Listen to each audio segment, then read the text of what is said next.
Jonathan Wild got his throat cut and survived.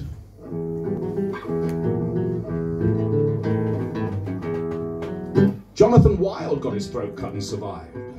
Wild was a master criminal in Georgian London. He was the first of his kind. Wild began his working life as a silver buckle maker in the West Midlands. He abandoned his wife and child and moved to the capital. Wild was a hedonist and profligate. He accrued debts he could not pay and was thrown in jail at a time when money determined your status in prison. In those days, you stayed in prison until someone paid your debts. Wild spent 4 years locked away before he found a benefactor who would erase his deficits. Wild spent his time observing and studying all of the disparate criminal tribes, dodges and practices that London had to offer. He became a self-taught expert in criminal law, geography, methodology and etiquette. He found that he had a knack for organisation and the ability to retain all knowledge. He could see a tried and tested practice and immediately knew how to improve it so that it would enhance a criminal's profitability and greatly minimise the criminal's chance of arrest.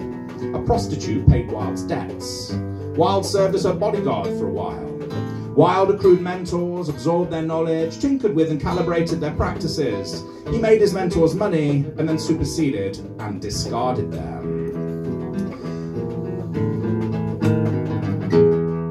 By the 1720s, Jonathan Wild invisibly ruled London. His genius was to hide in plain sight, masquerading as London's thief-taker general, a former professional bounty hunter approved of by the state. As thief-taker general, Wild decided who stole and who was arrested. The compliant would pay him weighty tolls for permission to operate. The insubordinate would suffer arrest, a show trial and public execution at Tyburn Gallows. A small band of flamboyant thieves resisted Wild. 2 of them facilitated Wild's downfall. 1 of them cut Wild's throat.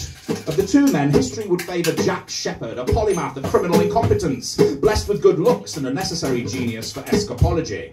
Shepherd's arrests were easy and frequent, but he escaped from almost everywhere he was locked up.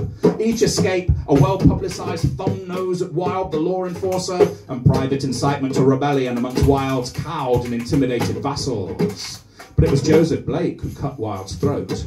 He did it with a penknife, the only documented act of bravery ever attributed to Blake. Blake had sought a final audience with Wild before his own execution. He cut Wild's throat in the press yard of Newgate Prison. The short length of the penknife's blade protected Wild's windpipe and jugular vein from rupture. Jonathan Wild got his throat cut and survived. His wounds healed. He lived to see Blake and Shepherd hanged. After their executions, Jonathan Wild had no more comparable enemies left to trouble him. But Wild had less than 5 decent years in him before depleted gall and uncharacteristic poor judgment placed his own damaged neck in the noose. Blake diminished Wild when he cut his throat. He cut off his balls when he cut his throat. Thank you.